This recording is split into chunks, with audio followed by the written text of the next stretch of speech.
Good afternoon, everybody. I'm Dan Dempsey, and I'm the Director of Sales at AgYield, and very excited to be with Ben Gordon and Kyle Mehmen here this afternoon to discuss the state of ag and really where we're at, from a capital perspective, and what are the tools out there that we can use to help us with some of these opportunities that could potentially present themselves. And they can be anything, right? It can be expanding your operation or right sizing your operation. But really, we wanted to hear it from a couple of different perspectives, right? At Ag Yield, we specialize in risk management and financial services, helping growers, navigate both good and bad times, but also bring together partnerships that we have, and bring those new products to growers. Kyle, been a longtime client and friend of the company. He uses some of these different products, so he'll be able to speak directly to how those have benefited and impacted his operation. And certainly Ben with Fractal can talk through their unique opportunities that they're presenting to growers with the products that they have too. So, guys, thanks for joining us here today. This is really exciting to get together, especially Kyle during what's going to become a pretty busy time of the year. How about maybe give us a little background, Kyle, just on MBS Family Farms, and we'll go to Ben there for a little background on Fractal. Absolutely glad to be on here and appreciate the relationship that we've had over the years. So, yeah, MBS Family Farms are here in Northeast Iowa, just north of Waterloo, just north of where they make the John Deere tractors. And I'm a fifth generation farmer. I've been back farming with my parents for since 2005, but obviously grew up on the farm as well. And we farm here in Northeast Iowa, fairly vanilla corn and soybeans, and then also into southern Minnesota, kind of near Austin and Albert Lee up there, and fairly vanilla there as well. Corn and soybeans, a little bit of sweet corn and peas. So getting into the vegetable crops there a little bit too. So yeah, just have enjoyed the relationship both with AgYield and with Fractal over the years, and always kind of looking for the next big thing, or even things most of the time just come in small bite sizes as well. It's evolution, not revolution, right? Oh, that's well put. Ben, thanks for being with us today. Maybe give us a little background about yourself and, maybe talk through here a little bit on just what Fractal's been up to, certainly making a splash throughout the different social media platforms. I know you guys have had a nice raise here shortly. And so tell us maybe a little bit more about that. Yeah, thanks, Dan. And it's great to be here, and Kyle, great too. I mean, I don't know if they continue to trust us recording our conversations, but it's always fun to talk ag with a group like this. Ben Gordon, CEO, co-founder of Fractal, grew up in Eastern North Dakota. Currently live out on the West Coast. Background, had a career in the military before that was cut short, and then went into finance. Which is always the natural evolution there. But knew I wanted to get back into ag, and so was lucky enough to do that with Granular and Corteva before starting Fractal. And Fractal, when talking to folks in the production ag side of things, we're essentially a farmland investor or farm capital provider who invest in maybe a way that a lot of folks think is a little bit more common sense. So we invest alongside farmers versus trying to compete with them. And so we're essentially providing a new source of capital, allowing that farmer to stay in control, to make those investment decisions, those agronomic decisions, and then our investors get essentially the access to farmland cash flows without having to manage it, because we have great operations like MBS that manage on our behalf. Company's a couple years old. Like Dan, like you mentioned, we've deployed or just raised first close of a fund at about $15.5 million. Have deployed over 8 of that, and there's a lot more coming on both sides there, given the environment we're about to talk about. Well, and that's a good segue there, Ben. We've talked, I would say, privately as a group, but also, Kyle as a client and Ben certainly as a partner here, just about some of these opportunities. And I think, Kyle, you've always made an interesting point of, these opportunities don't come when we're flush necessarily all the time, right? If they did, it'd be a perfect world. So maybe share with us, Kyle, just a few examples, or one example that you've had where some of these deals are showing up on your doorstep, and it's how do you be prepared and have everything ready for making that decision and pulling the trigger. Yeah, absolutely. So, deals come in all kinds of different formats, and so I'll speak specifically to, land acquisition details. And so I want to be clear about a land acquisition as far as a strategy at our farm. First off, there's nothing we'd rather own than land, but it is very capital intensive. But it is not part of our growth strategy. Our growth strategy is very different than owning land.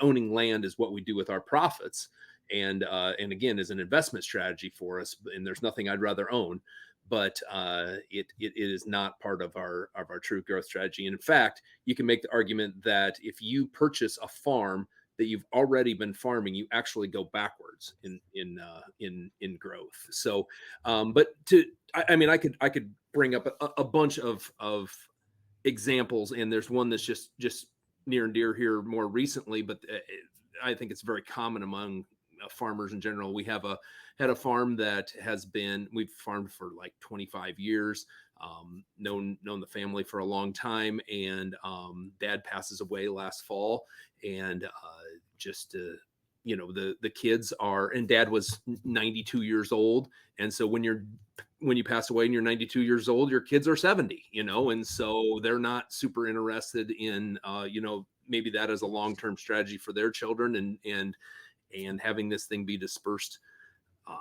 amongst even another generation. So they decide that they're going to sell. And again, I've mentioned this lots of times. The only time those opportunities come up is when I'm usually either you maybe have already capitalized on another opportunity, or deals don't come when there's cash, and there's no cash when there's deals. And so that's one of the reasons that I've talked to a lot of folks about Fractal as a partner is a nice tool to have in the toolbox, but is something that go ahead and get this strategy enacted early before the deal comes. Have the powder ready so that you can act on the deal when it comes. Because the fact is that even though I've farmed these farms for 25 years and have had relationships with both dad and the children, and it's good relationships, they are usually looking to move fairly quickly. And so being able to move quickly, speed and agility are very important in land acquisition. And so, so I'm not trying to tee up necessarily a commercial for Ben, but that is certainly one of the great things about working with them is the idea of having that powder ready to go. And so, Ben, you've been traveling, the greater part of the Midwest for years now, right? Getting this deal off the ground, and certainly meeting with growers like Kyle, and really folks that are looking for an alternative, product, relative to freeing up capital and doing that. So maybe give us just a few pieces, dig a little deeper, just on how the product works, and then we'll get into the whole total application of it, as we transition through the show here. Yeah, absolutely. I think what we do is, like we said, minority investments. So keeping farmer in control, an investment of up to 45%. But before we talk about us, like, what are we really trying to solve? And that's usually in the context of a deal like Kyle just talked about. That's a down payment. We're not trying to go compete with that bank. And if you think about the amount of debt that you're going to get on a given deal, there's usually a maximum level that that bank will go to. That's based off of the amount of cash you have on hand, and the cash flows that field can support. And I don't. You talk to farmers, and there's always these different turns of phrase, but essentially, when has a farm ever cash flowed in year one? There's Kyle's reaction, and it can still be a good investment. And it catches up pretty darn quick. But there's always that challenge, and especially in an environment like now, where working capital is a very, very important thing to have to ensure the stability of operations and the resilience of operations, and to take advantage of some of the opportunities you mentioned at the outset, Dan. A tool like ours essentially allows a new source of capital to work alongside a banker, come in, make that minority investment. You get a 10-year investor commitment, so we're not going to be selling it as soon as land skyrockets. Again, keeping farmer in control of how they do that, and then in return, we get an annual payment, and then we get a share of that appreciation at the end of 10 years. And hopefully, at the end of 10 years, we've earned the right from great partners, great farmers, and investors to say, "Hey, let's roll this thing over and do it again," because I don't think any of us are expecting the amount of capital that farmers are going to need to be lower in 10 years than it is today. Yeah, it's it's an interesting point when you bring up capital, and I know Kyle, we've visited about this a lot. Certainly, what we're seeing is a preparation on the grower side to answer questions this fall that are going to be different questions than maybe they've been asked. Let's say the last 5 or 10 years, right? And that was a big key for us at AgYield. We've always been really solely focused in our lane in terms of risk management and working with growers, using our proprietary software to identify and understand in a yield or price scenario, what is the best outcome or what's an acceptable outcome, for a grower's operation. And what was unique about, Ben, after we visited and we've gone through a couple of case studies here, was just the amount of preparation and how much it can ease that decision for the grower, right? From our financial services division doing a deep dive to make sure that, financially it's stable enough that maybe this is a product or an alternative financing solution that they would want to go down versus, just shooting from the hip. Like Kyle mentioned, it happens quick. We're talking 2 to 3 week deals, and it could be, $3 to $5 million pieces of ground. It's like, well, I want to sleep a little bit at night. But Kyle, I guess maybe from that regard, talk about, just how it feels for you to have that preparation and all those pieces put together, like you said, to just be another notch in your belt when it comes to making that decision and know that you've, done your due diligence to make the call. Yeah, and thought through it. For sure. It's and we're not we're not perfect at this by any means, but I've always it's been embedded into me from a very young age. My parents are very much this way. Just the quality of financials are really, really important, and to understand where you're at and how you got there has always been really important to our operation. And honestly, I grew up knowing there was no other way. So thank goodness for that.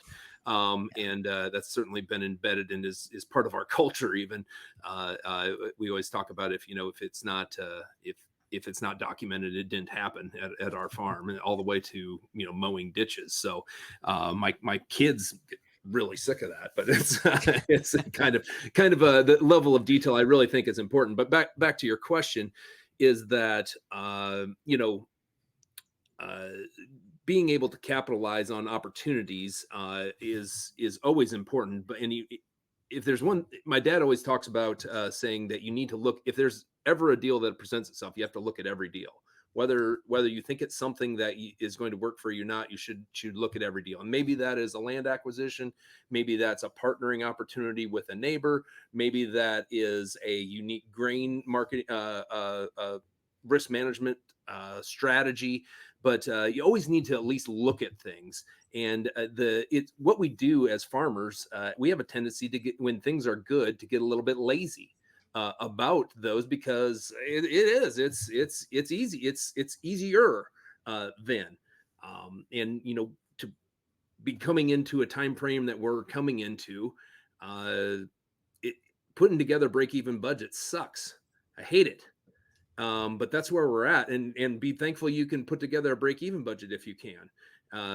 And so what we've learned over time, I guess, is of having meticulous records, is to say that, ag goes through cycles, and our farm goes through cycles. And we've found that over the last 30 years, typically these cycles are, 2 to 3 year downturns are 2 to 3 years, and can be as long as 4 to 5 years. But the good news is that with enough water in your bucket, you can actually see where you can come out of this. But so how are we going to act, and how are we going to capitalize on opportunities in a downturn versus an upturn? Because when you're in a downturn, no one loves the idea of growing your business.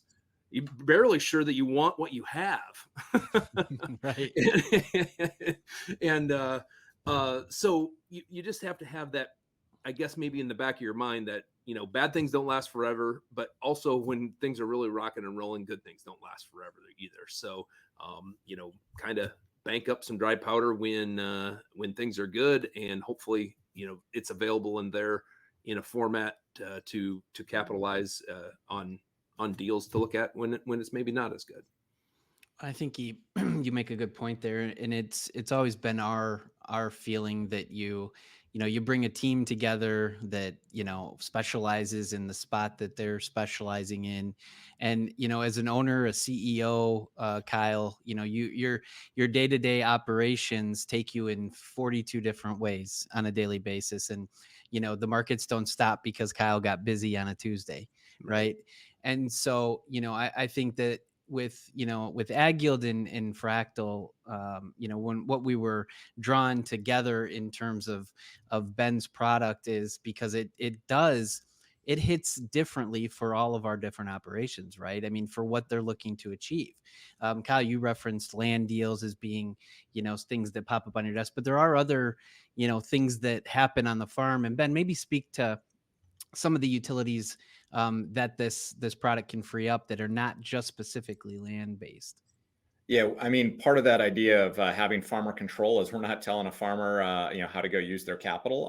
Now, we highly suggest that Kyle doesn't go buy a boat, mainly because I don't want to see bush light sales going up in his area that much on it. But no, I mean, it's they're find me a well-run operation, and I will find you more opportunities to invest than capital exists.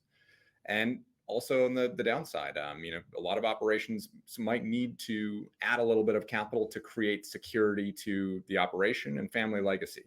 And, as long as you're talking about an operation that has good, solid cash flows, good agronomics, good margins, good risk management, our tool can be used to essentially take a little bit of equity on your balance sheet and put it back into another part of the another part of the operation and inject some new net dollars that can be used for growth, for stability. But at the end of the day, like, we're just a tool, and it really comes down to, Dan, what you were saying before. It's, being a little bit prepared, and especially in today's market, I think it's not just farmers that haven't engaged in this exact type of downturn in a while. It's also some bankers. If you go back to our last downturn, you had banks that had low, zero interest rates, effectively. Mm-hmm. They didn't have the level of regulation that they have today. Like, it's not all these bankers' fault. Like, they have a lot of regulation that has come in the last 10 to 15 years. That and just general business has led to a lot of consolidation. And we've lost some really good old hands that rode through the 90s, rolled through the 80s. And so now, if you're not able to quickly answer some of those questions, Dan, that you mentioned about, what is that break even? What about this deal? Is it a good deal for that banker? And you're not prepared to answer those. And that can take a decent amount of work, especially at a time that you're really busy. You might not only get a no on that growth opportunity, but, I think there's a lot more operating notes that are at risk right now than I think any of us have faced, at least in the last 10, 15 years. And where do they go? I mean, I guess that's the big question, because it's, I'm getting the sense from, banks that we work with that there's a certain level of a holding pattern right now. Yeah. Let's get this crop out of the ground and let's look at our numbers, and, then we can start talking about new opportunities as we go forward. And I think it just builds on the fact, and this is why, our financial services division, AgYield Financial Services, that we recently launched, I believe could be the largest growth sector of our family of companies, as we look out into this next year or two. And solely because of what we're seeing on the financial prep side of farm operations. There's just, to your point, Ben, the questions that are being asked, I can't emphasize this enough, are different. It's deeper dive. It's, it's not just tax analysis, and looking at tax returns. It's, okay, let's talk about this entity versus this entity and why, it's just a really deep dive that, a lot of operations. I mean, Kyle, you maybe speak to this, but like, hard to find people qualified to do that sort of, management on the farm, and also run the operation and be the great producers that you all are, so that's the tough part, I think. Yeah. Yeah. And one thing I just would throw out there, and this will be actually a little bit of a commercial for the two of you. I just think that it's important in times like this. It's important at all times, actually, but in times like we're going into, I'm a client of both of you, and on the AgYield side, just of the marketing services, but it just seems really important to be aligned with like-minded folks that are, for example, you guys are very both much of the mantra of being prepared. be prepared, be ahead of time, be ahead of the game, and to align yourself with folks that have that mentality makes you better as well, because going into these types of downturns, being prepared for the downturn is as important as actually going through it, versus maybe the opposite type of mentality, which is the wait and see method. And hope is really not a strategy. and No. it's never going to be. So let's go. The worst part is that you put together a plan and it doesn't go that way. Well, of course it's not going to, but at least you've thought through the way that it could or should, right? Kyle, No, as you appreciate. right as you were saying that, I had my old drill sergeant screaming in my head, coming out like, "Hope is not a plan. A clear plan will execute is the only sure path." And I think it's the combination of just that general preparedness, and it's upside and downside, right? And I don't want people to get the idea that it's only the haves that need to be prepared, and everyone else is just trying to scrape by until you get there. Mm. There's a lot of opportunity, but there's also a lot of I think there's a lot more security that folks could get down. You made the joke about sleeping at night, right? It's the being a little bit more prepared, and not just putting all on your own shoulders. Running Fractal, running my own household, even, like, I like to stress test what I'm thinking with smart people around me. And I think we find that it's a lot easier to invest in a farm that I already know they have 2, 3, 4 other people that they are stress testing their overall plan. It could be agronomically, generally financial helps with us in that, because they have already tried to figure out maybe where their thinking's a little bit weaker, and they have the answers to those questions. But it's almost a little bit of a mindset shift of a little bit of vulnerability equals a lot more long-term strength. We have a tendency as growers during tough times to not pay for outside services, and that's probably when we need them the most. And I am as bad as anybody at that for sure. But it's probably when we need them the most. Yeah, we have that conversation a lot of times, Kyle, about when things are doom and gloom or whatever. There's the one camp that runs to help, right? That says, like, I need sort of a bailout, not necessarily a bailout, maybe lack of a better term, but like, I need you to help me dig out of this deal, right? Then there's the folks that'll say, okay, well, like, costs, if I'm looking at cost cutting measures, it's gonna be, services rendered, I'm going to pull back there and I can maybe try to handle it myself. And then there's the folks, Kyle, that say, listen, like, it's a change in mentality. I know that, like, I don't want to feel this. I don't want to experience some of the difficulties or stresses that I'm having right now. And then they'll flock to you to try to say, okay, I need to get on a different path. So they're the 3 buckets there. And what's unique this time is, we're seeing, I would say, less of the pullback of services versus, I think, there's a transition, in our opinion, or what it feels like is, that the older generation is now transitioning to our generation, Kyle. I'll use that term, our generation, right? And our generation is embracing, the technologies and the need to do things differently, because the scope of the numbers has never been higher, right? They've never, the farm has never paid this much to plant a crop, and interest rates, they're going to do what they're going to do. We had a cut today, but they're still, it's a different interest rate environment than we had, 5-10 years ago. And so I do think there's a shift a little bit in our industry, which lends itself, I believe, Ben, to being open-minded to new and different products that, to Kyle's point, will give you a competitive advantage. Yeah, and capital is going to be one advantage, but risk management is a big advantage. Thinking uniquely agronomically, like, yes, I work in finance, but like, there's nothing that I have more fun with when a farmer tells me about a new agronomic thing that also hits their operations, that just added 5, 10, 15, $20 to the bottom line, especially in a downturn. And it's that growth mindset that I think is kind of the big differentiator that's out there. Yeah, no, very good. I guess, one last thing, Ben, before we wrap today, timing of deals. I think that's a big question I get. Kyle mentioned it can be, snap of the fingers, and these guys want to know an answer, and it could be the difference between missing a family opportunity or jumping on it. What have you seen? I know it's going to be a loaded question here, Ben, but maybe give us a little feedback. Yeah, I think let me talk about the market real quickly, and then how we try to play within that to be a good partner to folks. Sure. When the market was turtled up for about the last 6 months, we saw a drop in transactions. We saw fewer public transactions, especially, and even a lot of farms that have growth plans because they have a next generation coming, or they just know that they need to grow a little bit to be competitive in scale, because we all know the margin differential between, larger or medium sized operations and those smaller ones is continuing to increase. And they were kind of turtling up and saying, hey, I'm going to wait and see, like you were saying, Dan, about like where things are going to go with this crop. That has shifted really rapidly. We're seeing more deals come on the market, and that's a function of early banker conversations where some bankers are saying, you need to go sell an 80, otherwise you're not going to get an operating loan renewal. That is going to happen a ton more in the next 6 months. We're not even close to renewal season, and we're seeing a little bit of that.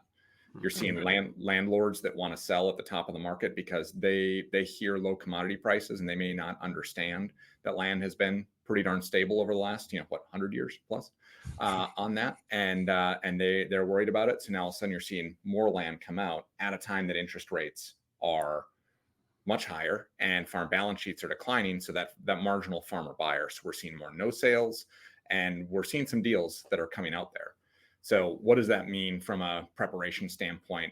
Agnostic of Fractal, it means what you guys have been talking about. Be prepared, know the numbers, and know how much you can go buy with your current toolkit.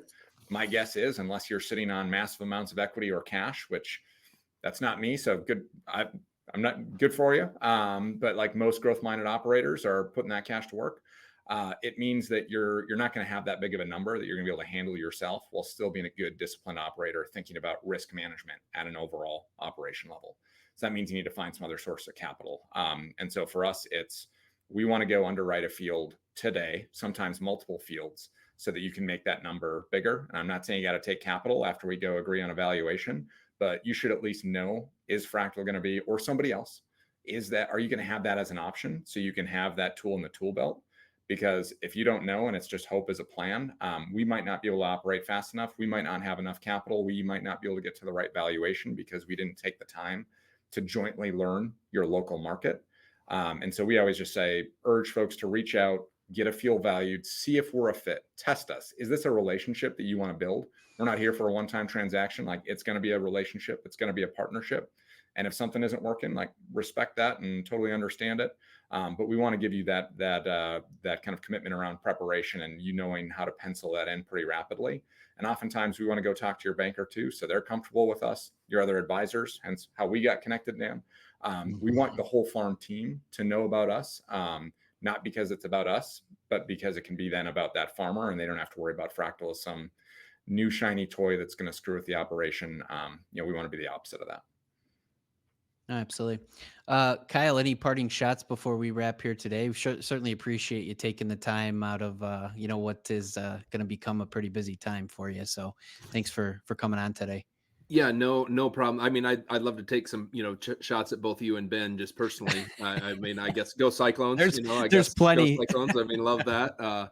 But no, I guess as prepared as you think you are, you're never totally prepared to go through these cycles. And another thing is that as we're leading into this cycle, I guess, I guess we just need to be almost humbled by the fact that, ag has done this for generations, and there's, there'll be light at the end of the tunnel. It's going to suck. We'll just have to get through it and just do the best we can while we're getting through it, and be ready for the next opportunity, I guess. Perfect. Well, thank you, gentlemen, very much for taking some time here today. It was a good conversation. We would, anybody that would like to learn more either about Fractal or AgYield, whether it be on the financial services side or the risk management and consulting side, please don't hesitate to reach out. We'll have an info slide here at the end. Jack will put together and get everybody's contact information so you can reach out. Always open to discussing opportunities, how it could fit for your operation. So again, guys, thanks again for doing this today. It was a good time, good conversation, and we'll talk to everybody again soon. Thanks, Dan. Thanks, Kyle. Thank you.